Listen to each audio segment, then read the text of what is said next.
Sir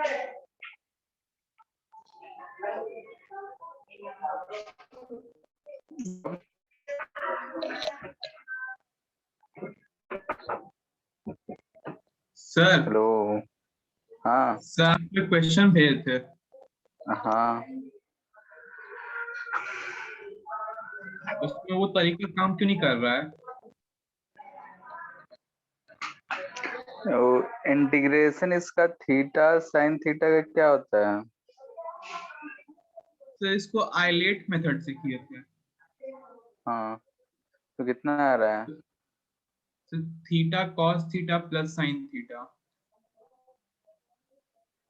बस sine theta पक्का है? Yes sir. पक्का यही आ रहा है? यस सर यही आ रहा है। तो 2 0 0 साइन पाई बाई 2 1, तो इसका वैल्यू 1 नहीं आ रहा है? हाँ, कैलकुलेशन देखो तो इसमें सर सॉल्व मेरा करोगे तो 1 थीटा नहीं आ रहा है। कॉस था इंटीग्रेशन मेरा वाला सॉल्यूशन में। हाँ, बाकी सर सब तो मेरे इधर solution इधर तुम्हारा 4 के आर रो शायद आया था, यानी कि हम इसे लिख सकते हैं rho R by pi epsilon naught, यही आंसर होता है इसका। यस सर ठीक है, तो सिग्मा इसको आर बाई इंटीग्रेट, अच्छा सिग्मा है तो सिग्मा लिखो। हाँ, ठीक है, तो इसको जब पुट कर रहे हैं, लिमिट पुट कर रहे हो तो 1 तो आ ही रहा है, तुम इसके लिमिट पुट करने में कुछ गलती किए हो। सर थीटा कॉस थीटा का था मेरा में इंटीग्रेशन। थीटा कॉस थीटा था?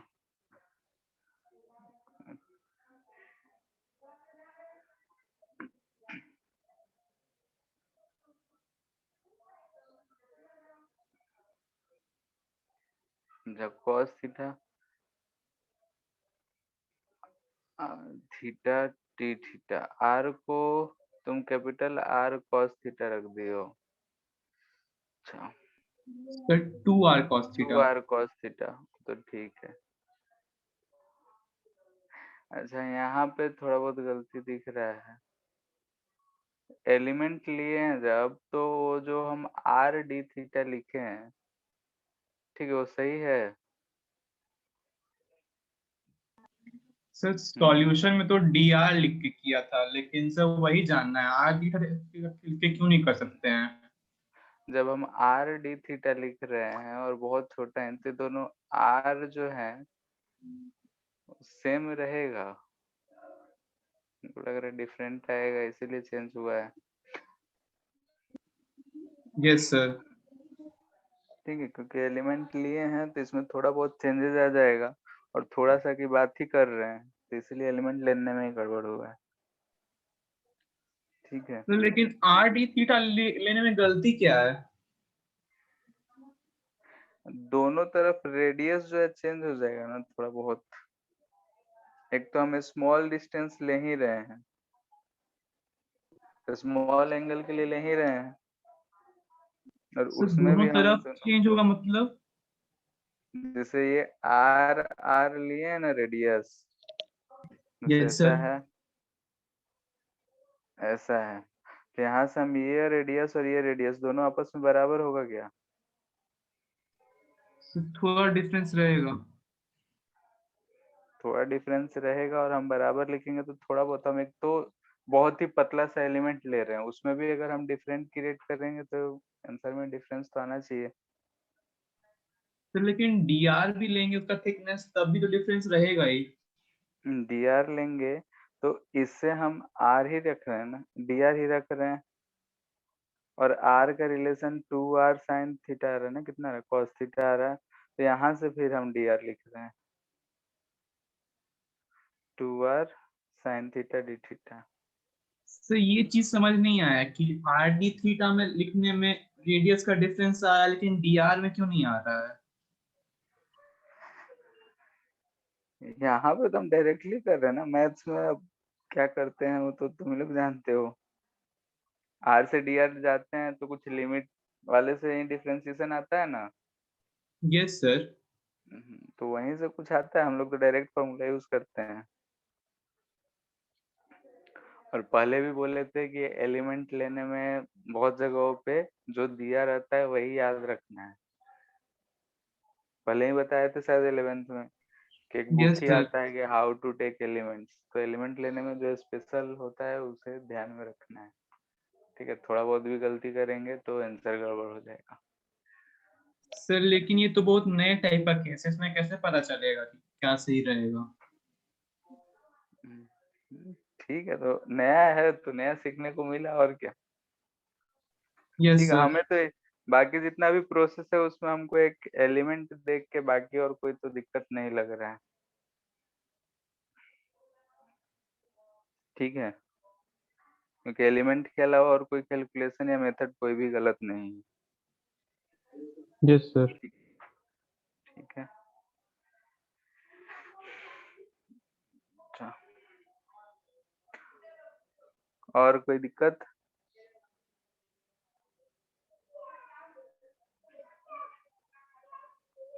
No sir. ठीक है, फिर तो कुछ क्वेश्चंस करते हैं।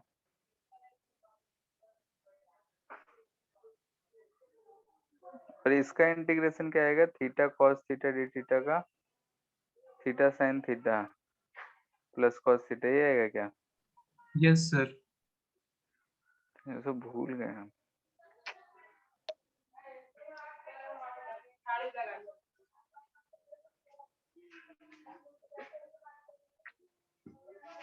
ठीक है, फिर तो हम लोग देख रहे थे कि बैटरी वैटरी के बारे में पढ़े थे, पावर पढ़े थे, तो उससे कुछ रिलेटेड क्वेश्चंस देखते हैं। सिंपल सिंपल सा पहले क्वेश्चन कर रहे हैं। एक रेजिस्टेंस पे रखा है, बहुत ही आसान आसान क्वेश्चन है, बस समझने के लिए है। 2 ओम है, इसमें से करंट बोल रहा है कि आई जा रहा है 3 एम्पियर। तो पूछ रहा है कि find energy consumed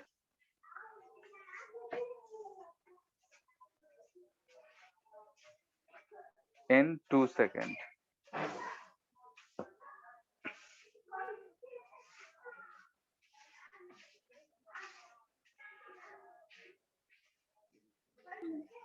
36 joule 6 so 108 joule. Second question ये है, क्या आएगा बताओ? Power energy consumed, energy 108 consumed क्या होता है? आई स्क्वायर आर टी, ये यूज करेंगे ना, यानी कि यस 9 इंटू 2 इंटू 2 36, ये आ रहा है, सबका आ रहा है, बहुत इजी। Yes sir. ठीक है, सेकंड में कितना आ जा रहा है? सेकंड कैसे करोगे? यहाँ पे करंट वेरिएबल दे रखा है। सो डेल्टा टी मान के उसमें जितना का इंटीग्रेट कर। ठीक है, आई स्क्वायर यही मानेंगे हम लोग, तो यहाँ से आर तो बाहर आ जाएगा, बस यही बताना था। तो 4t स्क्वायर dt।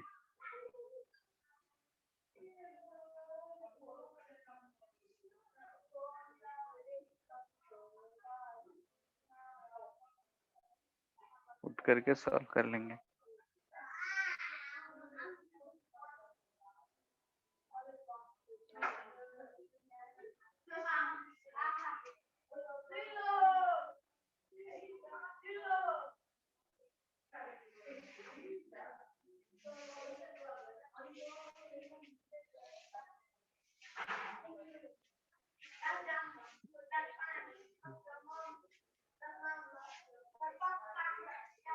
आ गया? So yes 500। ठीक है, तो दोनों में यहाँ पे सिर्फ इतना बताना था कि अगर टाइम जो है करंट जो है टाइम वेरिएबल है, तो हम लोग डायरेक्टली क्या करेंगे, टाइम को भी छोटे छोटे टाइम में डिवाइड कर लेंगे और dt, और ऐसे करके ऐड करेंगे तो हम जानते हैं कि इंटीग्रेशन होता है, तो आराम से कर लेंगे।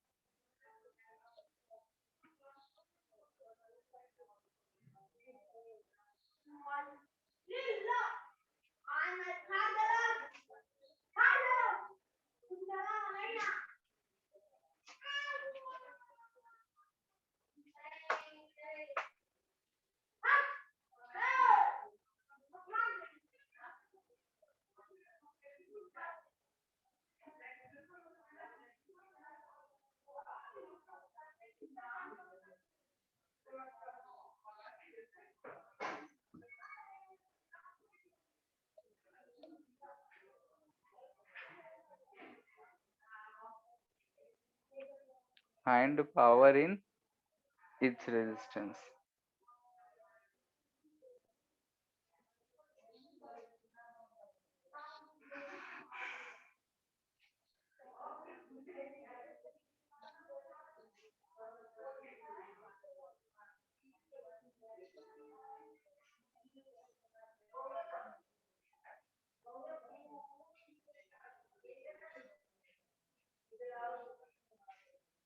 उम्मीद है सॉल्व तो हो जाना चाहिए। हम दूसरा क्वेश्चन लिखते हैं।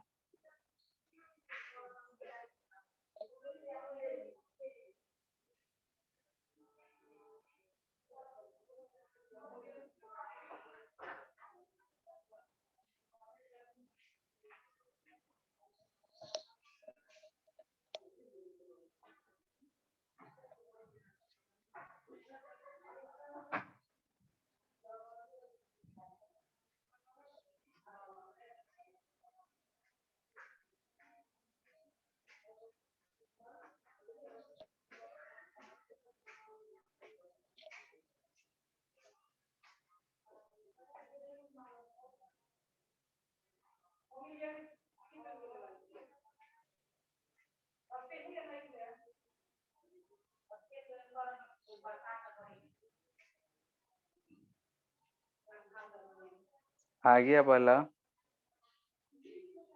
यस।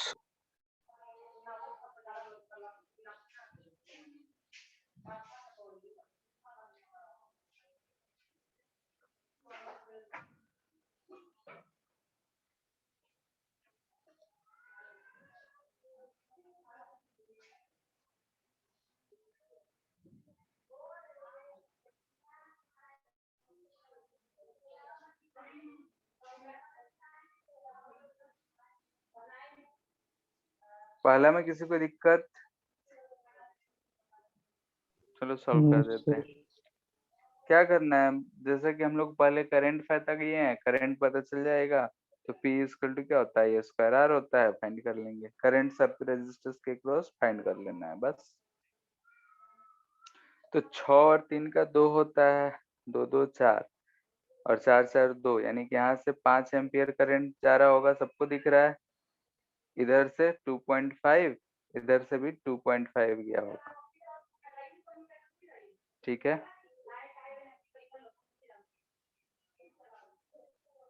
इधर 5/6, इधर 5/3, सबका आ गया है क्या करंट?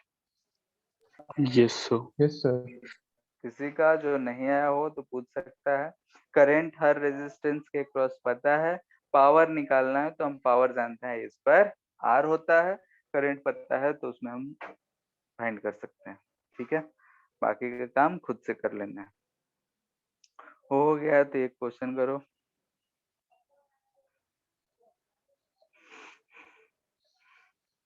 तीन बल्ब हमें दे रखा है, तीनों को बोल रहा है एक बैटरी जो 220 वोल्ट का है उससे हम ये पैरेलल में जोड़ दे रहे हैं, तो कौन सा बल्ब ब्राइटर जलेगा, कौन सा डल जलेगा?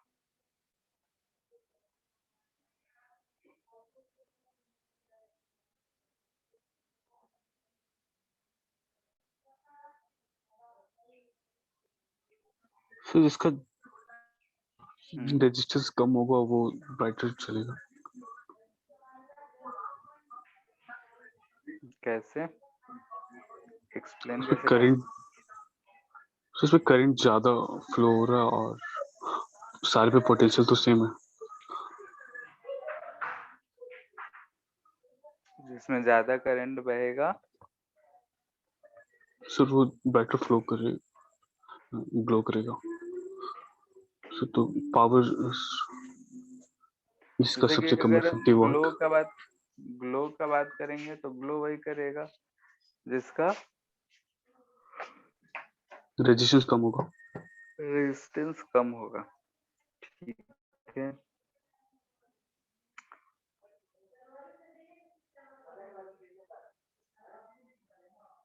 रेजिस्टेंस सबसे कम किसका है, कौन जल करेगा?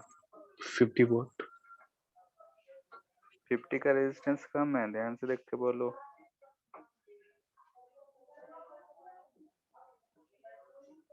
हम्म, सर एक से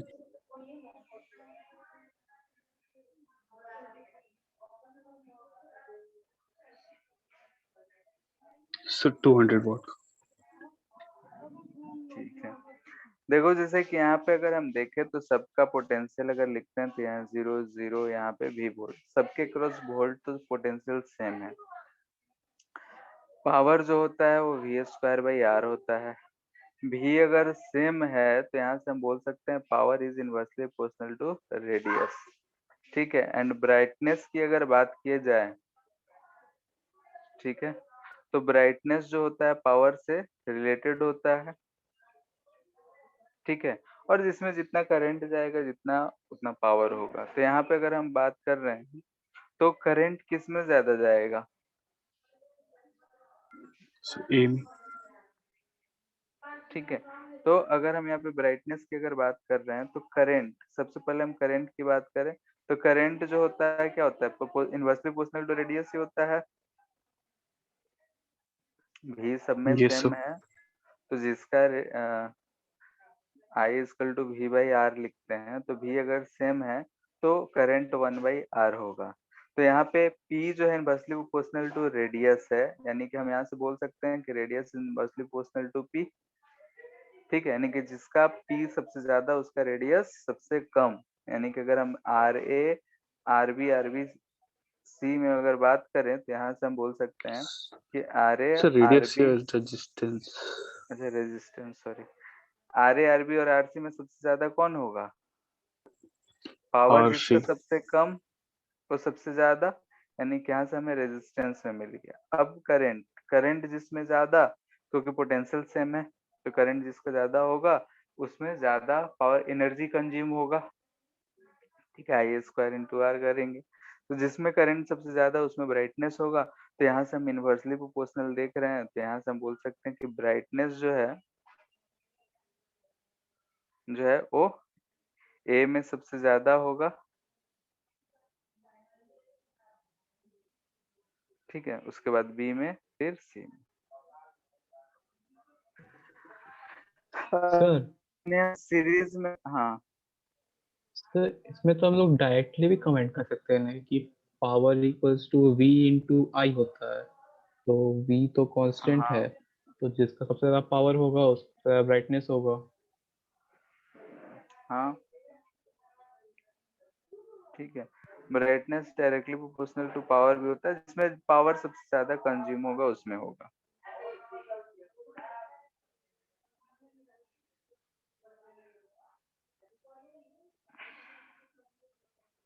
ठीक है, अगर मैं कनेक्ट कर दे तो किस में होगा? If connected in, so 50 what में ज्यादा ब्राइट हुआ। ठीक है, सीरीज में करेंगे तो क्या हो जाएगा? करंट सब में सेम रहेगा। ठीक है, यानी कि P yes equal sir. To हम I² लिखेंगे।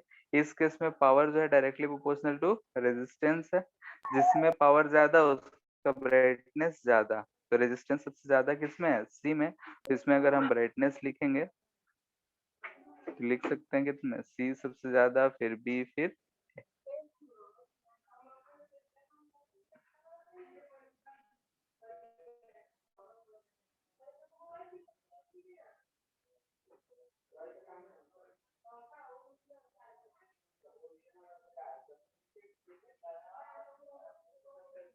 फोर 440 वोल्ट का है। ये बल्ब V1 बोल रहे हैं, ये बल्ब V2 है। ये V1 V2 current I। B1 का रेटिंग दे रखा है 100 वाट 220 वोल्ट, एंड B2 का रेटिंग दे रखा है 50 वाट एंड 220 वोल्ट। ठीक है, विच bulb will burst first?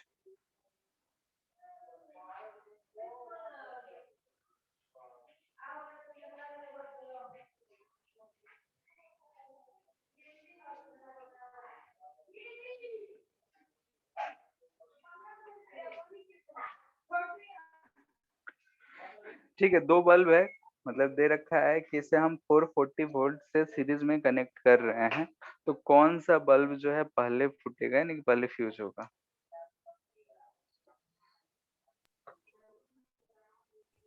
So 50 watt bulb. क्यों? So इसमें रेजिस्टेंस कम है तो बहुत ज्यादा, रेजिस्टेंस ज्यादा है तो बहुत ज्यादा इसमें करंट जाएगा।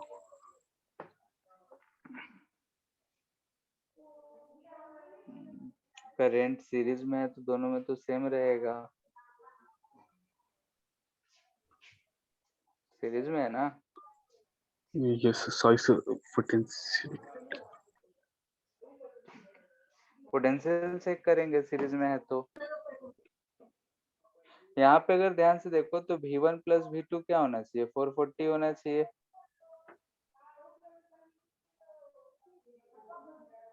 ठीक है, करंट तो दोनों में सेम रहना है।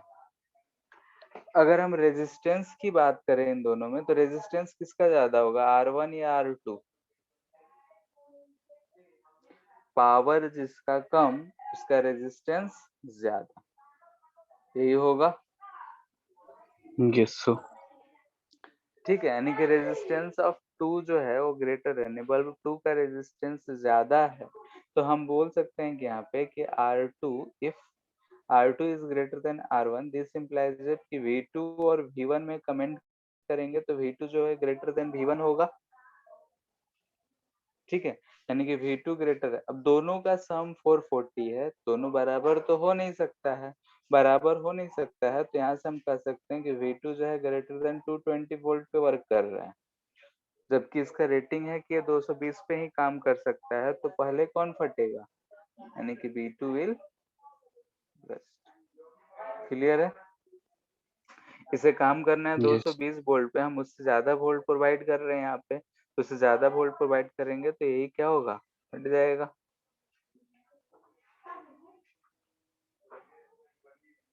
क्लियर है इतना? सर तो इसको फटने से रोकने के लिए क्या करना चाहिए? पैरेलल में लगाओ, दोनों अगर बल्ब सीरीज में पैरेलल में लगाना रहेगा हो तो सीरीज में लगाना होगा, तो हमें कुछ और एक्स्ट्रा बल्ब ऐड करना पड़ेगा। ठीक है, ताकि 440 जो है एक ज्यादा जगह रेजिस्टेंस लगा डिवाइड हो। देंगे। हाँ, वही मतलब ज्यादा रेजिस्टेंस हमें लगाना पड़ेगा।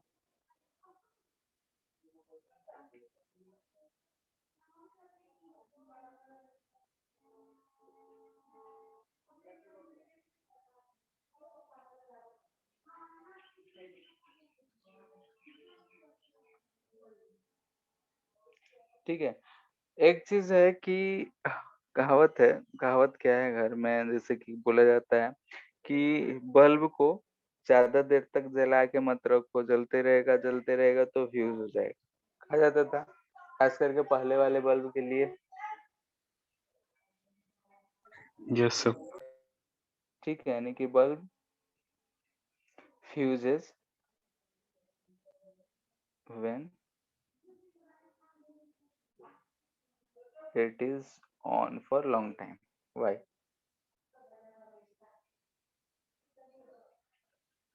ठीक है, कभी कभी ऐसा भी होता है कि वो बंद है, हम जब ऑन करते हैं फ्यूज हो जाता है, होता है, या फिर लाइट आया फ्यूज हो गया, तो क्यों होता है फ्यूज, क्या रीजन है बल्ब के फ्यूज होने का, ये हम मेनली सवाल है। सो उसका फिलामेंट मेल्ट हो जाता है जब अचानक से कोई पोटेंशियल और करंट पास होता है हाई तो वोल्टेज। अचानक से कैसे मेल्ट हो जाए, बहुत देर तक, जैसे कि होता है कि बहुत देर तक वाले में हम कह सकते हैं कि हाँ गर्म होते होते मेल्ट हो गया, ठीक है, लेकिन कभी कभी ऐसा होता है कि बिजली कटा हुआ आया तो फ्यूज हो जाएगा, या फिर हम स्विच ऑन किए फ्यूज हो गया, ऐसा मोस्टली होता है। Yes sir. ठीक है, तो वही पूछा जा रहा है कि जब हम बल्ब को ऑन कर रहे हैं तो क्यों फ्यूज हो जाता है, आखिर क्या रीजन होगा इसके पीछे। सर अचानक से करंट ज्यादा तो फ्यूज हो जाता है। वो तो सही है, लेकिन इसके पीछे रीजन क्या होगा, अचानक से तो करंट जा ही रहा है, ऐसा जाने से अचानक से करंट से क्या इफेक्ट हो रहा है। तो शायद ठंडे फिलामेंट में करंट अच्छे से फ्लो नहीं हो सकते, रेजिस्टेंस ज्यादा होगा। हम्म?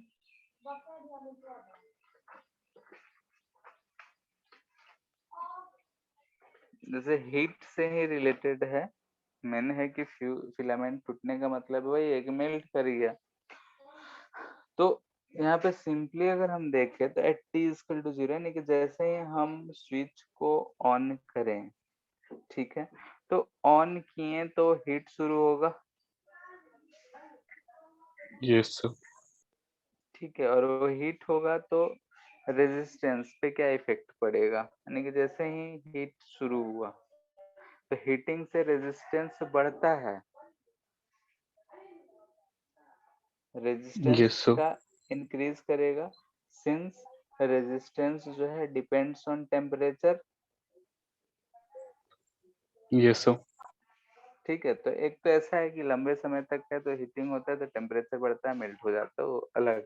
लेकिन जब शुरू की बात कर रहे हैं तो शुरू में तो कोल्ड है, उसका रेजिस्टेंस बहुत अभी कम ही है, लेकिन जैसे ही हम ऑन करें उसमें से फ्लो शुरू हुआ, कोलिजन बढ़ा, रेजिस्टेंस तुरंत बढ़ी है।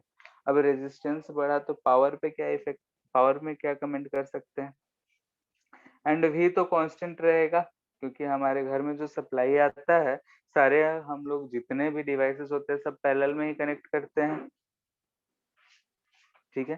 तो पावर की अगर हम बात करें तो ये वी स्क्वायर बाई आर होता है, ठीक है। अब हम जो पावर की बात करते हैं तो पावर में क्या इफेक्ट पड़ेगा बोलो, इनिशियली सर अगर हम घटेगा। पावर की बात करें तो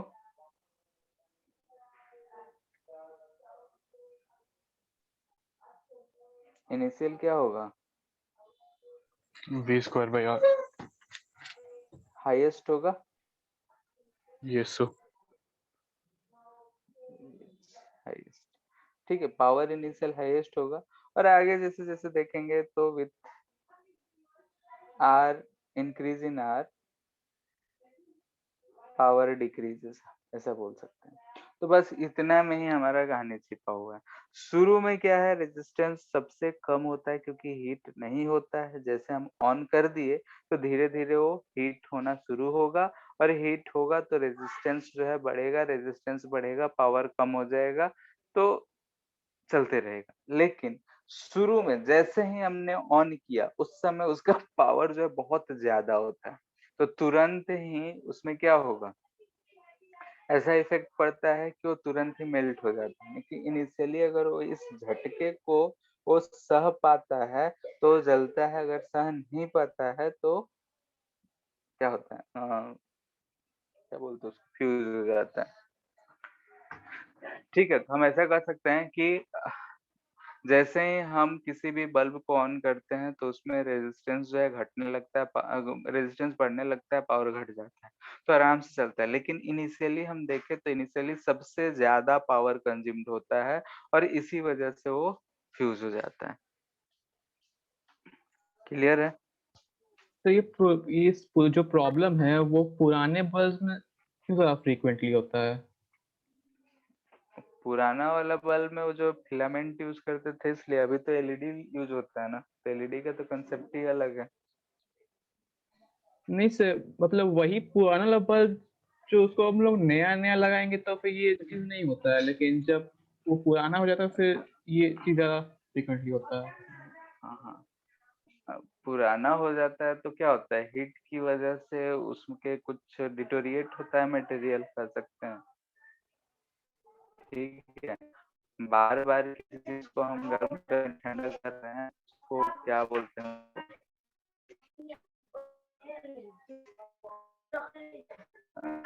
सर बोलते हैं आवाज कट नाम, रहा टर्म आपका। हम भूल रहे हैं। Hello, yes sir. आ रहा है अब आवाज? ठीक है। यस। यस अगर सर हम आ रहा है। किसी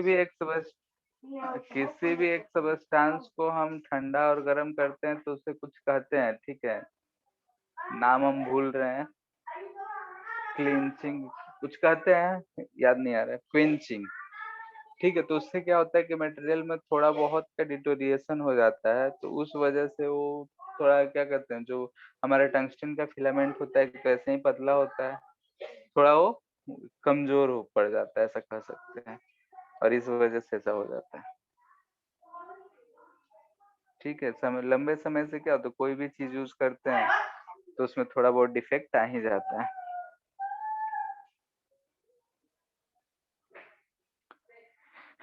ठीक है, मतलब ऐसा यस भी सर। कर सकते हो कि जो फिलामेंट होता है वो ऑक्सीडाइज हो जाता है, ठीक है, उसमें जो गैसेस होता है उससे ऑक्सीडाइज हो जाता है, तो उसको सर कैसे लेकिन बोलें, उसमें तो इनर्ट गैस भरा रहता है, तो वो ऑक्सीडाइज कैसे होता है? इनर्ट गैस होता है लेकिन थोड़ा बहुत तो उसमें इम्प्योरिटीज रहते ही हैं, और इसीलिए लंबे समय के बाद होता है, यस सर। ठीक है, ऑक्सीडाइज होता है तो जो फिलामेंट है और थिनर होते जाता है, ठीक है, जैसे जैसे ऑक्सीडाइज का मतलब समझ रहे हो कैसे कहें? Sir rusting. जैसे कोई हाँ, एक तरह से कह सकते हैं,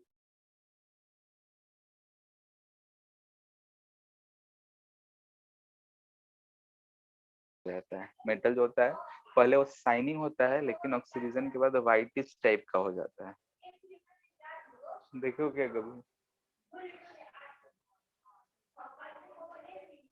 ठीक है, तो वही ऑक्सीडेशन की वजह से जो है वो थोड़ा थिन भी हो जाता है, थिन होगा तो बोल सकते हैं कि उसका रेजिस्टेंस बढ़ गया, रेजिस्टेंस बढ़ गया,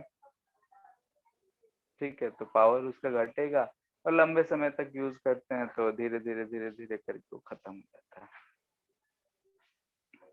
दूसरा चीज ये भी देखे होगे कि इसी से तुम ये भी एक्सप्लेन कर सकते हो कि अगर हम कोई बल्ब को लंबे समय तक यूज करते हैं तो धीरे धीरे उसका ब्राइटनेस जो होता है डल हो जाता है, ऐसा होता है, यस सर। Yes sir. वो क्यों होता है, यही रीजन कह सकते हैं हम लोग,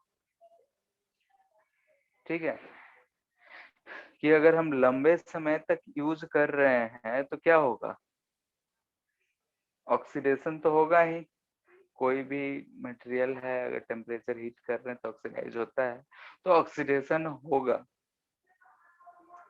तो उस ऑक्सीडेशन से क्या होगा कि वो थोड़ा बहुत थिनर होते जाता है, यानी कि उसका जो एरिया है क्रॉस सेक्शनल एरिया घटते जाता है, क्रॉस सेक्शनल एरिया घटेगा तो ऐसे ही देख रहे हैं रेजिस्टेंस बढ़ गया, रेजिस्टेंस बढ़ गया, पावर घट गया तो ब्राइटनेस घट गया, क्लियर है, यस यस सर। सर। ठीक है, कोई भी सबस्टेंस अगर हम हाई टेम्परेचर पे रखते हैं तो उसमें ऑक्सीडेशन होता है, ठीक है, अभी भी रिसर्च चल रहा है कि न्यूक्लियर पावर प्लांट सब में डिफरेंट डिफरेंट टाइप के मटेरियल्स पे कि वो हाई टेम्परेचर पे ऑक्सीडेशन ना हो, तो क्रोमियम जो होता है उसी के एलॉय बनाए जाते हैं जो 800-900 डिग्री सेल्सियस तक झेल पाता है विदाउट ऑक्सीडेशन हुए हुए, निकेल क्रोमियम इन सब का एलॉय।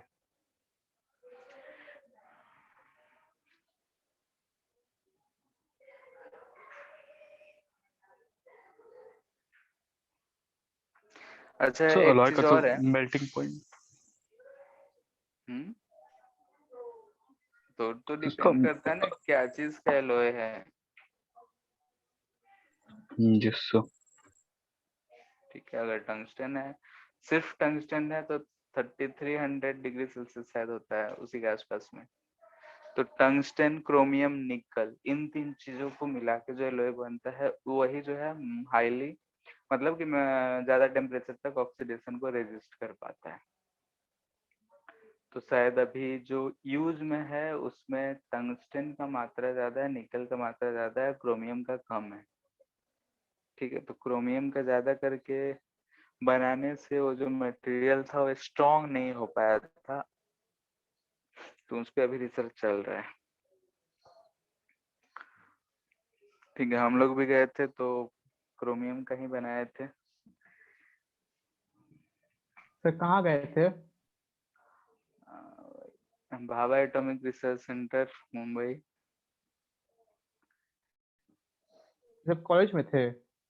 हाँ, वहीं पे ट्रेनिंग के लिए गए थे हम लोग, ठीक है, तो हम लोग के कॉलेज से 3 लोग गए थे, तो वहाँ पे उसी चीज पे वर्क कर रहे थे, तो पेटेंट डाल के आए थे, तो अभी तक चल ही रहा है, सब किस कॉलेज से? NIT राउरकेला,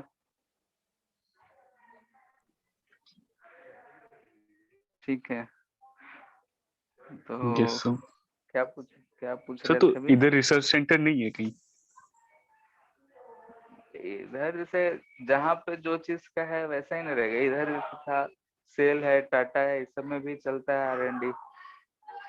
ठीक है, तो इसमें मोस्टली जो है किस तरीके का स्टील को ऑक्सीडाइज करने से बचाने के लिए कोरोजन ये सब से चलता है। ठीक है, मैंने जहाँ पे जिस चीज का रिक्वायर्ड है उसी का R&D रहेगा। Yes sir. सेल में है तो ब्लास्ट फर्नेस है, तो उसमें भी बहुत लोग गए थे, तो लोग फर्नेस के बारे में कुछ कुछ पढ़ के सीख के आए थे। नेक्स्ट हम पूछ ये रहे थे कि अगर हम लोग कोई भी हैवी अप्लायंस यूज करते हैं, ठीक है, यानी कि फ्रीज या कुछ मतलब ज्यादा पावर टानने वाले अगर कोई भी हम डिवाइस यूज कर लेते हैं, तो देखता है कि अगर रूम में जो ब्राइटनेस था वो थोड़ा सा कम गया, ऐसा होता है? Yes sir. ऐसा क्यों होता है, उसे कोई एक्सप्लेन। एसी वगैरह ऑन कर देता है तो फिर डिम हो जाता है। हाँ, भाई क्यों सर ओवरलोडिंग। ओवरलोडिंग किसे कहते हैं? फिर करंट का मात्रा इंक्रीज होता है। ठीक है, एक ही सॉकेट से जब हम कनेक्ट करते हैं तब ना, वैसा ही कुछ होगा। सर क्वेश्चन क्या फिर से बताइए ना। जैसे कि अगर हम हैवी अप्लायंस यानी कि फ्रिज या फिर एसी ऑन करते हैं, ठीक है, तो जो बल्ब का ब्राइटनेस होता है वो कम जाता है, होता है। Yes sir. Yes sir. तो वही एक्सप्लेन करना कि ऐसा क्यों होता है, क्या रीजन रहा होगा।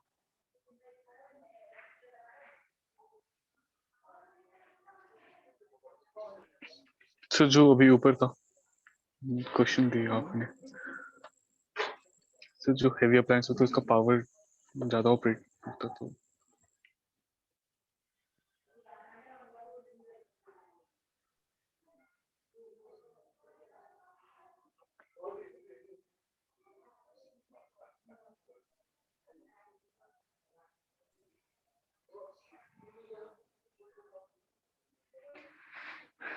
ठीक है, देखते हैं क्या होता है। जैसे कि अगर मान लेते हैं कि ये हमारा बल्ब था, ठीक है, जल रहा है, ये जो है हीटर है, लेट से हीटर लिख रहे हैं, एसी लिख देते हैं। एसी अल्टरनेटिंग करंट नहीं समझना है, ठीक है। ये बल्ब जल यस रहा है, इसका रेजिस्टेंस R है, ये मान लेते हैं V है, ये स्मॉल r है, तो इसमें अभी करंट कितना जा रहा होगा? V/R plus R। Yes sir. अगर K जो है ओपन है तो V/V प्लस इतना जा रहा है, और A और B है कि K जो है ओपन है, इसका हम बात करें तो VAB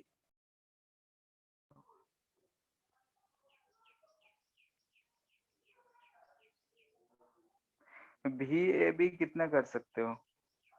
स्क्रीन शेयरिंग VAB वाला हट क्यों जा रहा है? अरे तो कुछ देर तक छोड़ने से वो हट जाता है। लेकिन सर अभी तो आप लिख रहे थे लगातार। अभी यहाँ स्टॉप शेयर है ना, उस पर क्लिक हो गया था। तो इस केस में VAB कितना होगा? VR/R प्लस R, यही होगा। Yes sir.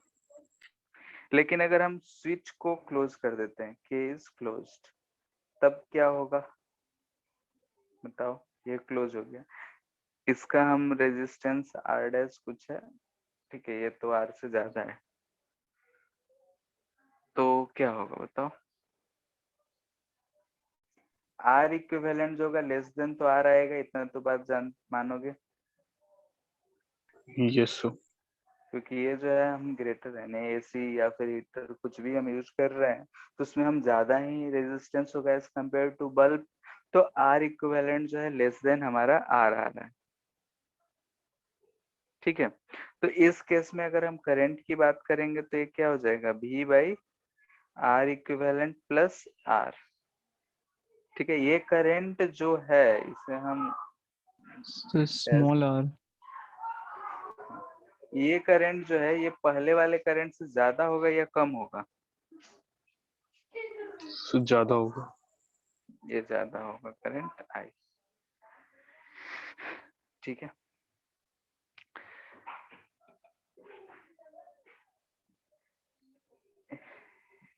इतना चीज आ गया।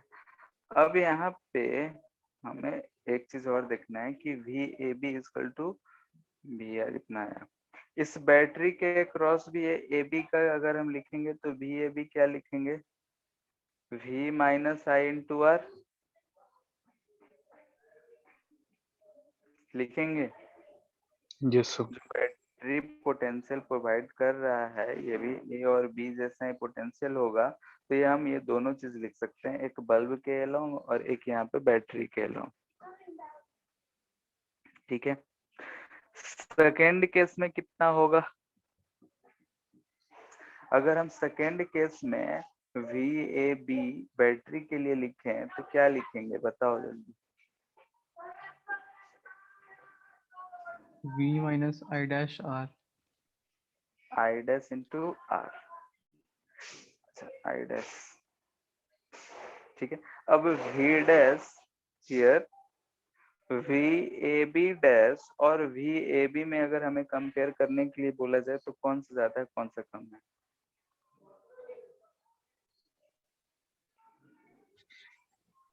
So आई VAB. डैश जो है आई से ज्यादा है, ये चीज ज्यादा है। ठीक है, तो ये चीज ज्यादा है। तो हमें यहाँ पे जब हम ऐसा किए तो हमें क्या दिख रहा है कि बैटरी जो है वो पावर सप्लाई जो कर रहा है वही कम हो गया है।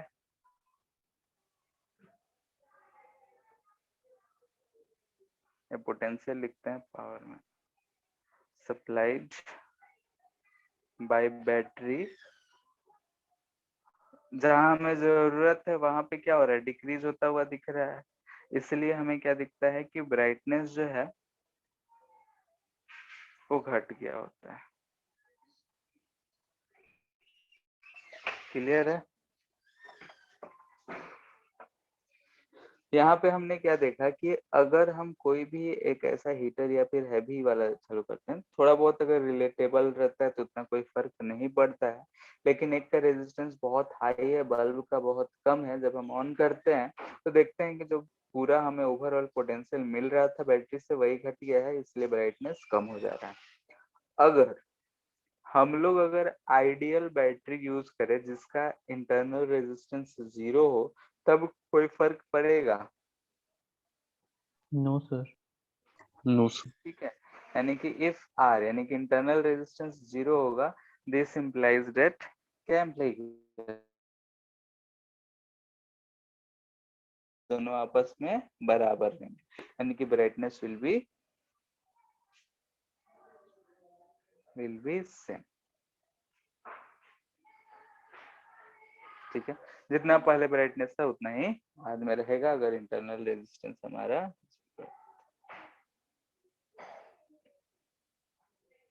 सो हम लोग घर में तो बैटरी यूज नहीं करते, करंट यूज करते उस केस में। कहने का मतलब है जो भी जहां से भी आया है जो भी पोटेंशियल सब प्रोवाइड कर रहा है उसमें कुछ तो रेजिस्टेंस रहता ही है ना। ये सो तो इंटरनल रेजिस्टेंस जिसे हम नेग्लेक्ट करते हैं तो रहता ही है।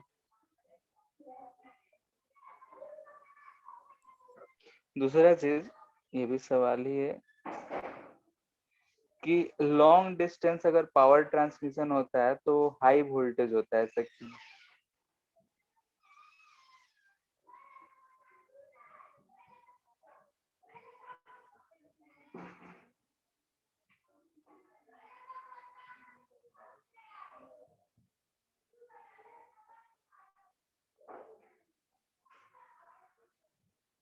ठीक है, जैसे देखे होंगे कि बाहर जब भी दूर दूर जब बिजली पहुंचाना होता है तो जो खंभा होता है बहुत लंबा लंबा लगा होता है, उसमें बहुत ही हाई वोल्टेज रहता है, लिखा होता है कि हाई वोल्टेज है कृपया दूर ही जाए, ऐसा होता है।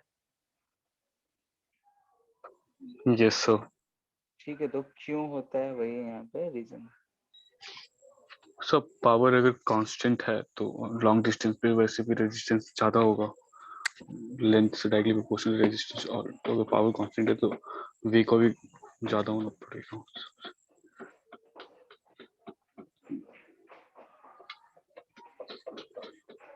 तो लॉन्ग ठीक डिस्टेंस है। पे पावर लॉस ज़्यादा रहता है। हम्म, तो लॉन्ग डिस्टेंस पे पावर लॉस ज़्यादा रहता है। हम्म, ठीक है। जैसे कि अगर हम ए से बी तक पहुंचाना चाहते हैं पावर, तो क्या हम जैसे कि पावर को तो कांस्टेंट ही रखते हैं, ठीक है, यानी कि हम ए से भेजें तो ए से बी पे, तो बी पे अगर हमें पी नोट का खर्च है तो यहाँ तो पी नोट ही चाहिए ना हमें। Yes sir. ठीक है, तो पावर ट्रांसमिटेड मतलब अगर मान लेते हैं कि हमारे एरिया में कितना पावर का लगा होना चाहिए, ठीक है, जैसे कि ट्रांसफार्मर होता है, तो यहाँ पे क्या किया जाता है कि पोटेंशियल को बढ़ा के भेजा जाता है। ठीक है, पोटेंशियल इसलिए बढ़ाया जाता है कि अगर हम बोल रहे हैं कि पावर जो है हमें कांस्टेंट है, यानी कि पावर जो है ट्रांसफर है, ये हम कांस्टेंट बोल रहे हैं, तो हीट लॉस क्या होता है, आई स्क्वायर आर होता है, जिसे हम क्या लिख सकते हैं पावर के टर्म में,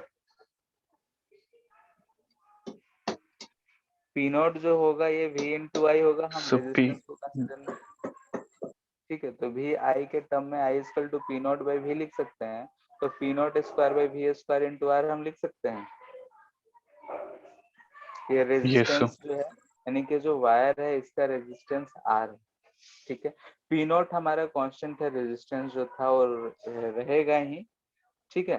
तो यहाँ से हमें दिख रहा है कि heat loss is inversely proportional to क्या हो रहा है, वी स्क्वायर, ठीक है, यानी कि अगर जितना ज्यादा हम पोटेंशियल डिफरेंस रखेंगे उतना ही कम हीट लॉस होगा, ठीक है। तो इसी वजह से क्या किया जाता है कि एक स्टेप अप, दो ट्रांसफार्मर यूज होते हैं, पावर हाउस के पास जो ट्रांसफार्मर होता है उसे बोलते हैं कि स्टेप अप ट्रांसफार्मर है, एंड जो क्या कहते हैं हमारे घर के पास होता है उसे स्टेप डाउन ट्रांसफार्मर कहते हैं, यानी कि पावर हाउस से पोटेंशियल बढ़ा के भेजा जाता है और यहाँ जो ट्रांसफार्मर होता है वो पोटेंशियल को फिर घटा के हमारे घरों में 220 वोल्ट भेजता है।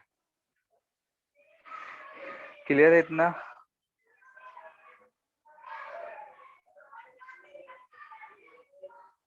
Yes sir.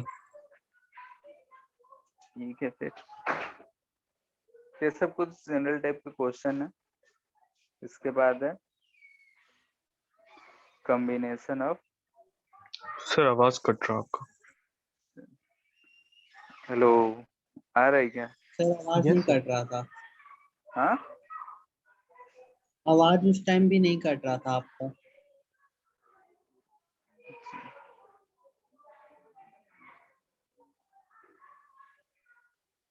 ठीक है। नेक्स्ट है सीरीज कॉम्बिनेशन, यानी कॉम्बिनेशन ऑफ सेल्स देख रहे हैं आप। बैटरी के बारे में हम लोगों ने पढ़ा था, बैटरी चार्जिंग के केस में कैसा काम करेगा, डिस्चार्जिंग के केस में कैसे कनेक्टेड होगा, ये सब हम लोगों ने देखा कि करंट की डायरेक्शन अगर उसके हायर पोटेंशियल से निकल रहा है तो डिस्चार्ज हो रहा है, हायर पोटेंशियल से इन जा रहा है बैटरी के, तो हम बोलेंगे कि वो चार्ज है। अब यहाँ पे है सीरीज कॉम्बिनेशन ऑफ सेल। तो सीरीज कॉम्बिनेशन क्या होता है सबको पता है, हम डायरेक्टली ड्रॉ कर रहे हैं। इंटरनल रेजिस्टेंस को कंसीडर कर रहे हैं, करते हुए ऐसे हमारे पास तीन बैटरीज है, E1, R1, E2, R2, E3 and R3। इसे हम किसी भी एक एक्सटर्नल रेजिस्टेंस से ले ऐसा कनेक्ट कर रखे हैं। हम चाहते हैं कि इस तीनों बैटरी को हटा के एक ऐसा बैटरी लगाएं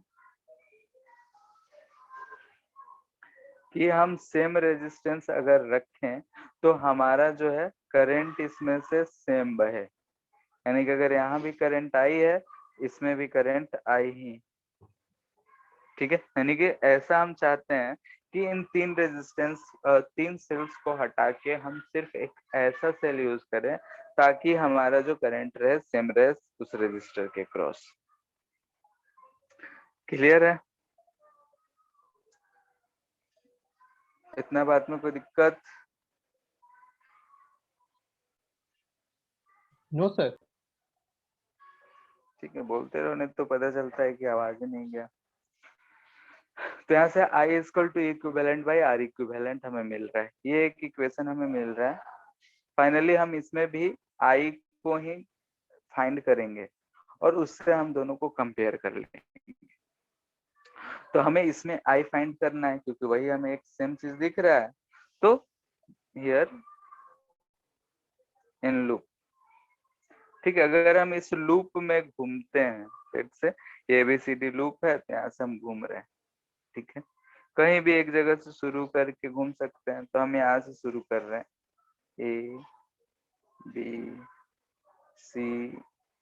ABCD, तो लूप हम लिख रहे हैं ABCD, A से B गए, B से C, C से D, D से A। इस लूप में जब हम घूमेंगे तो क्या लिखेंगे बताओ?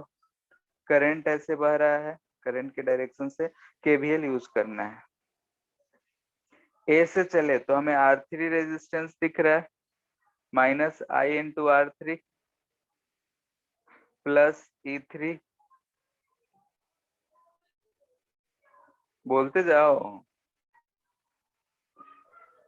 1 minus plus IR E1। 1 plus E1 minus IR equal to 0। इसमें किसी को दिक्कत है तो पूछ लो, माइनस प्लस कहाँ क्या लिखे हैं, किसी को कोई दिक्कत है तो पूछ सकता है अभी भी। देवांशु? नहीं सर, दिक्कत नहीं है। ठीक है फिर। तो यहाँ से अगर हम इसे कुछ थोड़ा अरेंज कर लेते हैं, आई को एक तरफ कर लेते हैं, तो यहाँ से हमें आई को एक तरफ करेंगे तो हमें दिख रहा है R1 plus R2 plus R3 plus R, minus था सब दूसरे तरफ ले गए, E1 plus E2 plus E3 दिख रहा है। तो यहाँ से हम आई क्या लिखते हैं? तो E1 plus E2 plus E3 divided by R plus R1 plus R2 plus R3, ठीक है, ये हम आई लिख रहे हैं इसमें। ये डायरेक्टली भी लिख सकते थे, लेकिन फिर भी ये दिखाने के लिए ऐसा कर लिए। आगे से हम डायरेक्टली ही लिखेंगे। बोल रहे 1 और 2 को कंपेयर करो, कंपेयरिंग इक्वेशन 1 एंड 2। एक और दो को कंपेयर करेंगे तो इक्विवेलेंट हमें दिख रहा है E1 plus E2 plus E3, और भी रहेगा तो ऐसे ही जोड़ते चले जाएंगे। क्लियर है?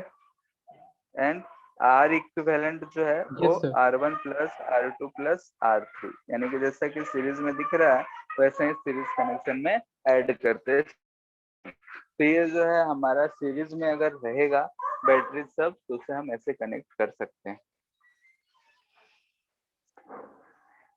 ध्यान दे कि यहाँ पे जो E1 plus E2 plus E3 आया है इसे पोलरिटी के साथ पुट करना है, यानी कि पुट विथ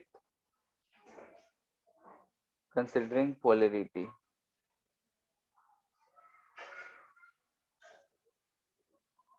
ठीक है, कहने का मतलब ये है कि हो सकता है कि बीच में कोई एक सेल जो है उलट दिया गया हो। ठीक है, जैसे एग्जांपल ले रहे हैं कि हो सकता है कि हमें ऐसा एक रेजिस्टेंस दिया है,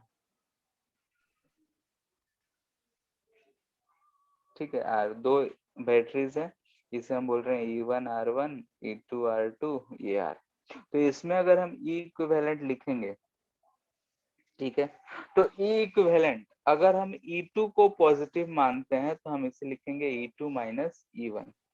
ठीक है, अगर हम E2 वाले को पॉजिटिव माने हैं, यानी कि हम इधर माने हैं कि करंट इधर जा रहा है, तो E2 को पॉजिटिव माने हैं तो E2 माइनस E1। और यहाँ पे जब हम E इक्विवेलेंट रिप्लेस करेंगे तो ये वैल्यू अगर पॉजिटिव आ रहा है तो हम इसे ऐसे रिप्लेस करेंगे,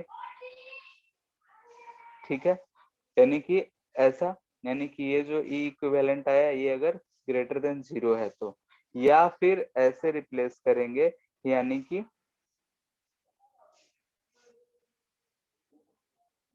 E इक्विवेलेंट अगर लेस देन 0 है तो।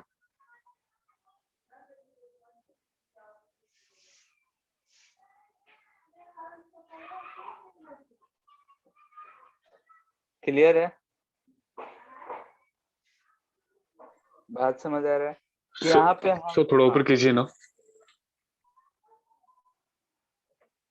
और डिस्कनेक्ट हो गया था।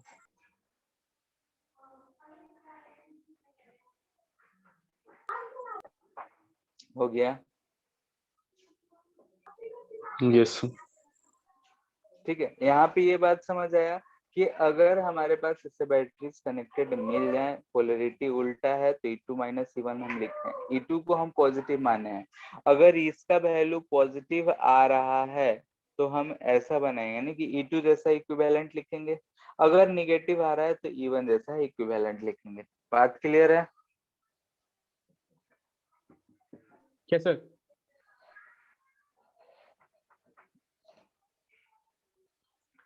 ठीक है, एक और एग्जांपल दे रहे हैं, बता लो।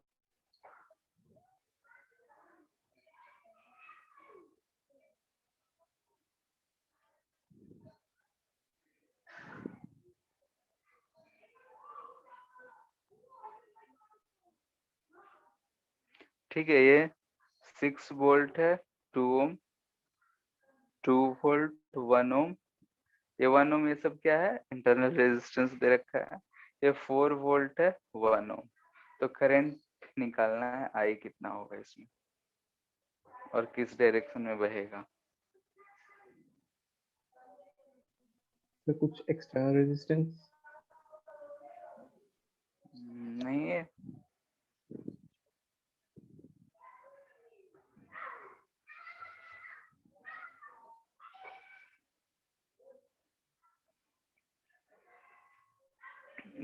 दे भी सकते हैं, नहीं भी दिए तो कोई दिक्कत नहीं है। 3 सर्किट में एम्पियर।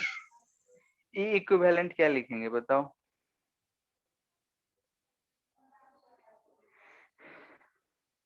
6 को अगर हम पॉजिटिव मानते हैं कि इधर पॉजिटिव इधर माइनस,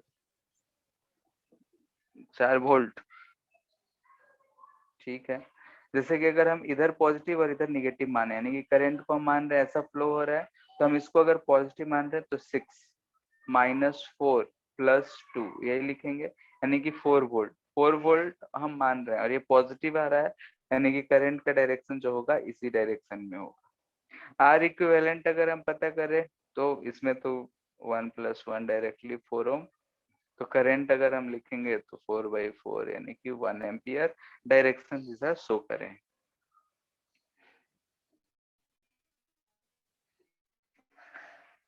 ठीक है, यानी कि इसमें हम फ्री हैं सारे रेजिस्टेंस को एक साथ करने के लिए, सारे बैटरीज को एक साथ करने के लिए। कैलकुलेशन करते वक्त जितने भी रेजिस्टेंस है सबको हम एक साथ लिख सकते हैं, जितने भी बैटरीज हैं उसको हम एक साथ लिख सकते हैं।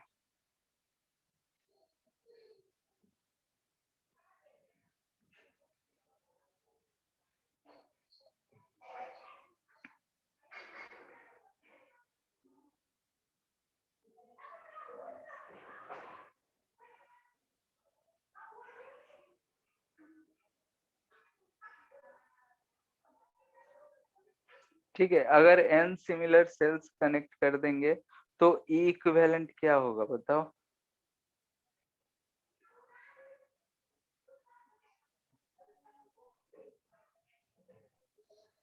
तो पोलैरिटी के अकॉर्डिंग होगा। पोलरिटी कुछ नहीं कहा है तो सेम पोलरिटी। ठीक है, कुछ नहीं कहा है तो सेम तरीके से जोड़ा है, तो कितना होगा? N। into E। E plus n times. Yes. ठीक है, तो n into R equivalent into N R। R. Yes.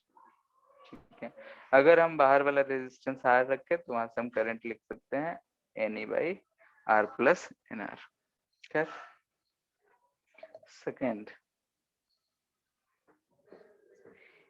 कह रहा है कि if m cells out of n cells, ठीक है, टोटल n सेल है जिसमें से m सेल्स जो है are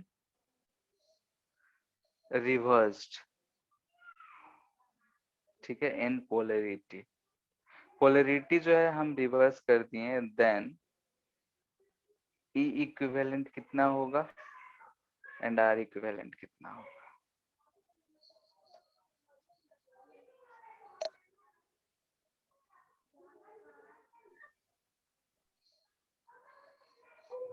So Ne minus Me divided by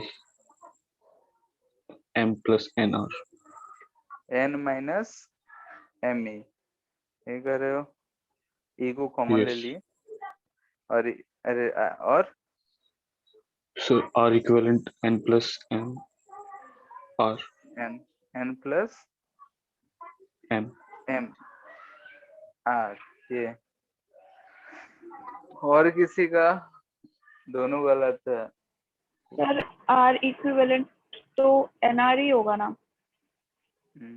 ठीक है, एन ही तो है, एन सेल है, उसमें से हम एम को रिवर्स कर दिए तो टोटल सेल्स तो हमारे पास एन ही है, तो आर इक्विवेलेंट तो एन आर ही रहेगा। n minus 2m into e। ठीक है, यहाँ पे 2m होगा, क्यों होगा?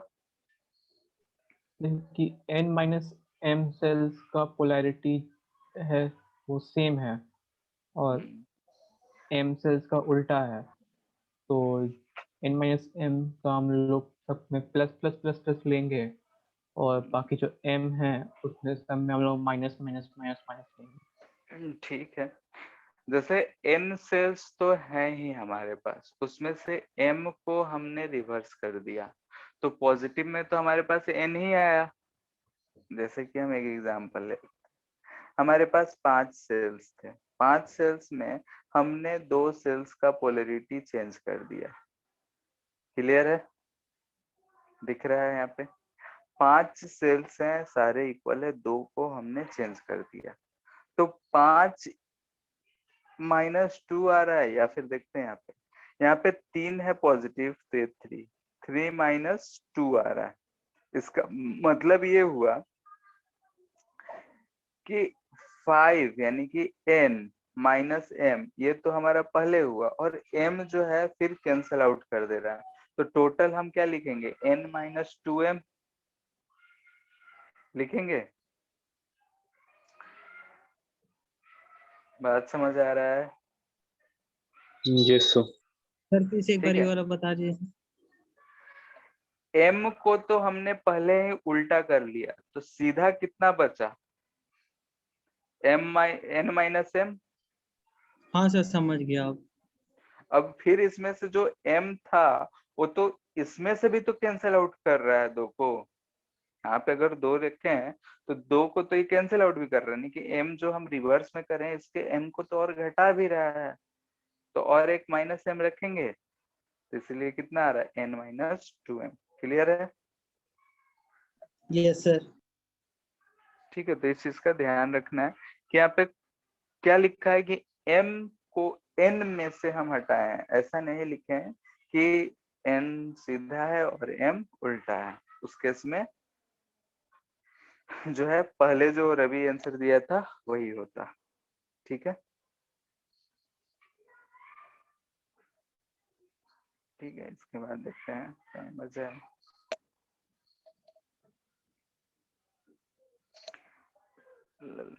तो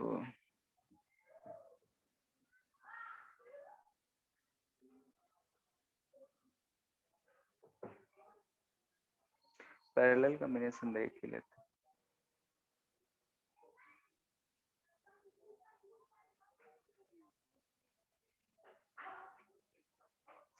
पैरेलल कॉम्बिनेशन है, 2 3 जितना भी चाहे ले सकते हैं, हम 2 ही बना रहे हैं।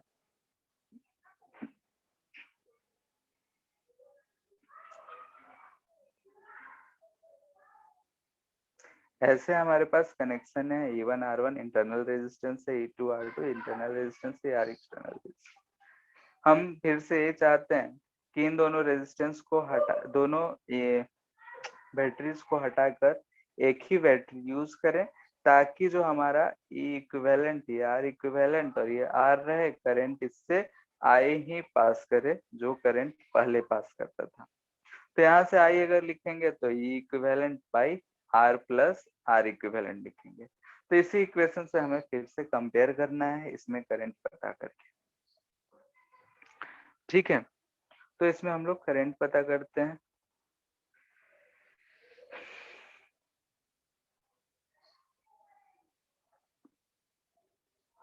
Using KVL. ठीक है, डायरेक्टली तो हम सीरीज पैरेलल कुछ कभी नहीं जानते हैं, तो बोले जब कुछ नहीं जानते हैं तो केवीएल यूज करेंगे।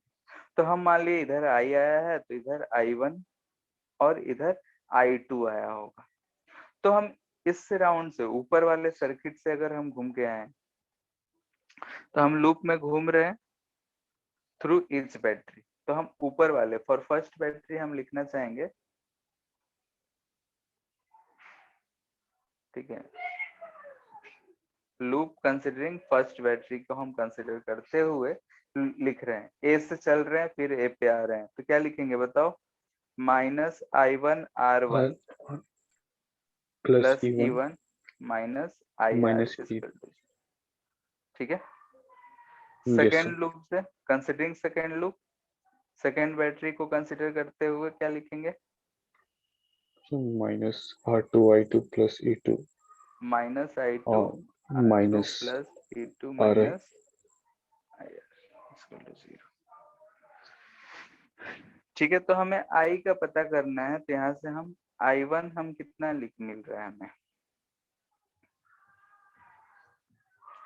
ध्यान से देखें तो E1 बाई R1 प्लस, नहीं माइनस रहेगा, IR बाई R1। R1 यही मिल रहा है। Yes sir. तो लेकिन I भी तो I1 प्लस I2 है।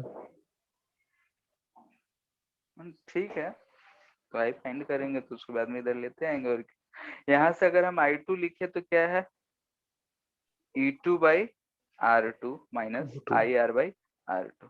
ऐसे ही अगर बहुत सारे पैरेलल में रहे तो हम ऐसे ही लिख सकते थे,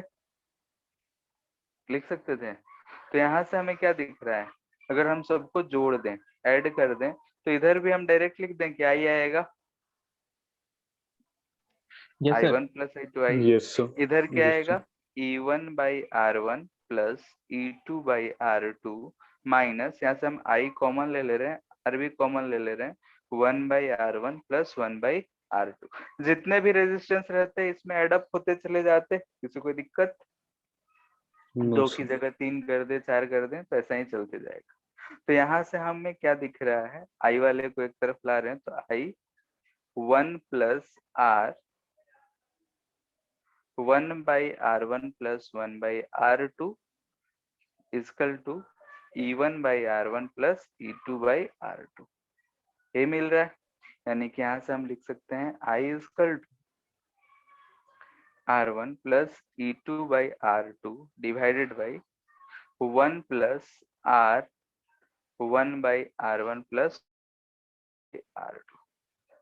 ठीक है, लंबा जाता है इसलिए हम 2 ही लिए, बाकी प्रूफ करने के लिए 3 के लिए दे सकता है तो कर सकते हो।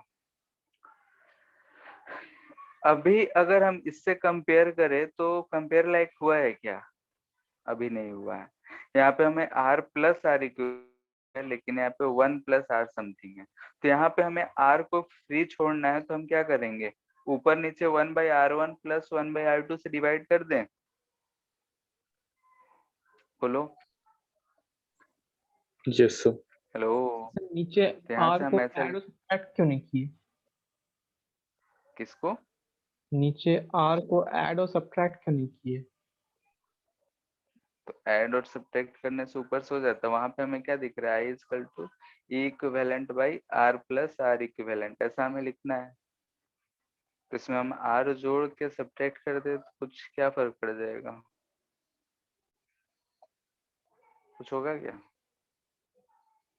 नो ठीक है, सर। लेकिन ऐसा अगर हम लिखते हैं 1 by R1 plus 1 by R2, ऊपर भी डिवाइड कर लिए, यहाँ पे अगर हम डिवाइड करेंगे तो यहाँ पे 1 by R1 plus 1 by R2 आ जाएगा, 1 की जगह यहाँ पे R बचेगा। Yes sir. ठीक है, ऐसा कर लिए। तो अब अगर हम इससे कंपेयर करें तो हमें कुछ दिख रहा है, यानी कि sir comparing R plus 1/1/R1 plus 1/R2 आएगा। अच्छा हाँ, यहाँ पे 1 आएगा, ठीक है। डिवाइड कर रहे हैं तो 1 आएगा, यहाँ पे 1 है, ठीक है। यहाँ अगर हम कंपेयर कर रहे हैं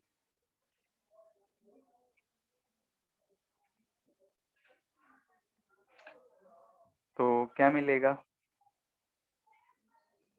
कंपेयरिंग 1 and 2, ई इक्विवेलेंट जो मिलेगा हमें ऐसा मिलेगा, E1/R1 प्लस E2/R2 प्लस, अगर रहेगा तो रहेगा, नहीं तो छोड़ो, 1/R1 प्लस 1/R2 प्लस जो भी रहेगा,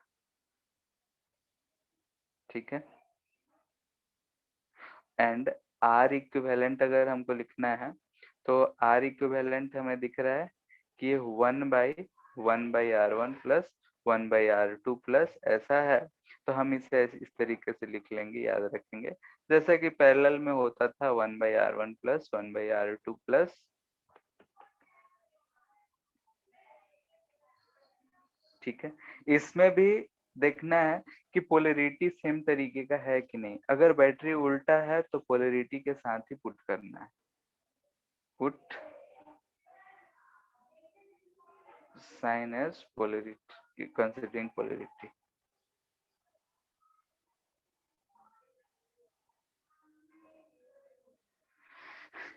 ठीक है। तो अगर बैटरीज हमारे पैरेलल में दिखेंगे तो उसके लिए इक्विवेलेंट हम इतना लिख सकते हैं, आर इक्विवेलेंट हम ऐसे फाइंड कर लेंगे, फिर अगर करंट पूछेगा तो हम लोग आराम से निकाल सकते हैं।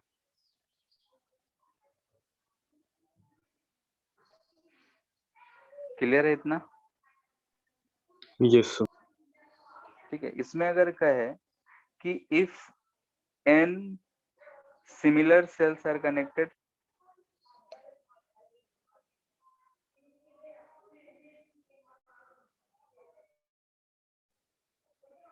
तो E इक्विवेलेंट कितना आ जाएगा? सिमिलर सेल्स यानी रेजिस्टेंस भी सेम। नीचे वाला ध्यान से देखो तो R इक्विवेलेंट ही आ रहा है, तो 1/R इक्विवेलेंट अगर लिखोगे तो So, 1/R plus any 1/R, इसे हम n/R लिख सकते हैं, यानी कि R इक्विवेलेंट जो आ रहा है R/n आ रहा है, ठीक है। E इक्विवेलेंट अगर लिखेंगे तो क्या लिखेंगे? E/R plus E/R plus n times yes sir. Divide by R/n, यही आएगा।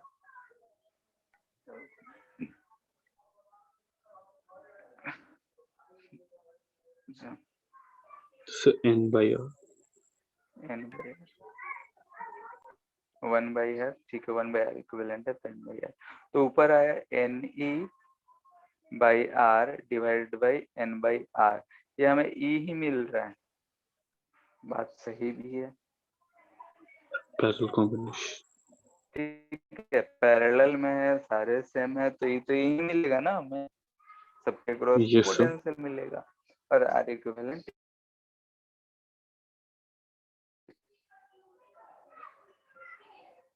इतना बात में कोई दिक्कत?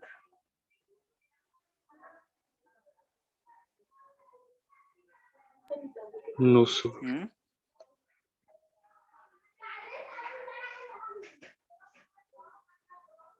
ठीक है, तो ठीक है, तो आज इतना ही रहने देते हैं। नेक्स्ट क्लास में हम लोग इस पे बेस्ड कुछ क्वेश्चंस करेंगे और कॉन्सेप्ट्स देखेंगे, और फिर उसके बाद सर्किट वाले प्रॉब्लम होंगे कि वेरियस टाइप के आर इक्विवेलेंट फाइंड करने हैं, तो various methods of finding equivalent resistance हम लोग देखेंगे, ठीक है।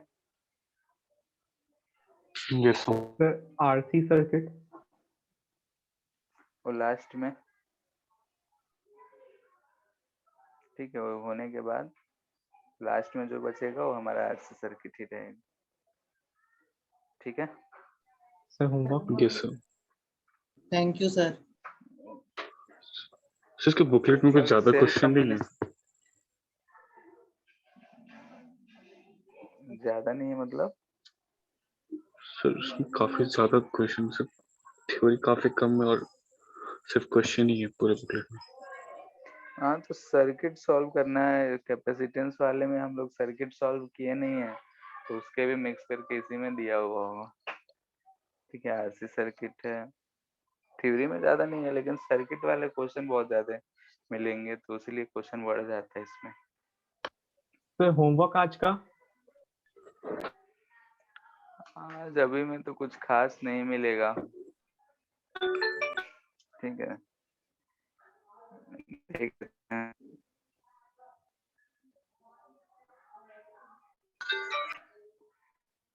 सो एनसीईआरटी में सर एक एक वर्ड करके पढ़ना पड़ेगा क्या फिजिक्स में? एक एक वर्ड नहीं समझे। सर एनसीईआरटी में कुछ ज्यादा डिटेल में पढ़ना पड़ेगा, सर जैसे केमिस्ट्री अगर पढ़ते अभी हैं। इतना नहीं, कहानी समझ ली हो तो कहानी की तरीके से देख लो। ठीक है, उसमें ज्यादा डिटेल में एक एक वर्ड के लिए क्या जरूरत है। जितना भी चीज है लगभग सब चीज हम सर लोग कुछ कुछ डिस्कस कर ही पार्ट है ले। एनसीईआरटी में सर, ये सर जैसे लगभग पार्ट सर तो हम कुछ लोग कुछ पार्ट डिस्कस है कर ही एनसीईआरटी ले। में जो बहुत अजीब हाँ, रहता, समझ नहीं आता वो। नहीं आते तो पूछ लो, जैसे मोस्टली पार्ट हम लोग तो डिस्कस कर ही लेते हैं उसको। तो सर जब भी जो क्लास हो, जो भी चैप्टर हो रहा है तो उसे एक बार पढ़ लिया करो अच्छे से। और जो भी डेरिवेशन टाइप के दिख रहे हैं तो उसे कॉपी पे या तो लिखते चलो या प्रैक्टिस करके याद करते चलो। ठीक है, और क्या कर रहे थे? सर जेई मेन के पॉइंट ऑफ व्यू से एनसीईआरटी है इम्पोर्टेंट ज्यादा? नहीं, फर्स्ट पार्ट में कोई खास नहीं है, सेकंड पार्ट है। ठीक है, कॉम्बिनेशन ऑफ सेल ये भी तो अभी हम लोग किए नहीं है, इलेक्ट्रिकल इंस्ट्रूमेंट सर्किट 28 तक हो गया ना, 1 से 28। हाँ, यस सर, तो यस किस सर। में 1 से 28 तक दिए थे, एक्सरसाइज 2। तो 14 तक दिए थे। ठीक है, 32 तक प्रैक्टिस कर लेना, मतलब अभी तो हम लोग क्वेश्चन नहीं किए कॉम्बिनेशन ऑफ सेल्स, लेकिन हो जाने चाहिए। एक्सरसाइज 3 में कहाँ तक किए थे? 8 6 में ही थे लास्ट वर्ड क्वेश्चन। ठीक है, 8 तक शायद हुआ था ना, तो 9 10 11 12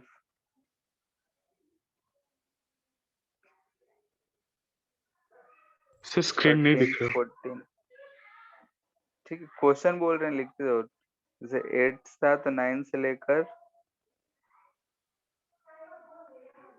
15 भी कर ही सकते हो। 15 के बाद तो सर्किट 15 तक।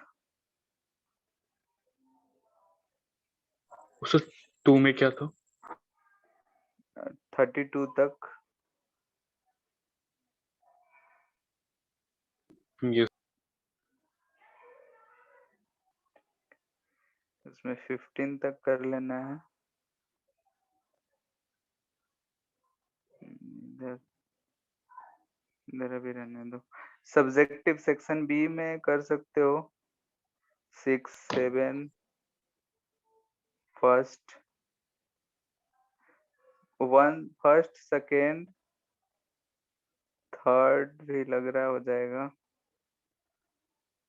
थर्ड फोर्थ ट्राई कर सकते हो। हम लोग कैपेसिटर में ऐसे क्वेश्चन करे थे। तो सेक्शन बी एक्सरसाइज 3 1 2 3 4 5 6 7 8 में भी कर सकते हो, अगर हो जाए तो ठीक है, नहीं तो अभी रहने दो। 7। हो जाना चाहिए। हाँ, 8 तक। ठीक है, 8 तक कर लेना। Yes sir. ठीक है, ठीक है, अभी इतना ही करो। Thank you sir. Thank you ठीक सर। है फिर। Thank you to.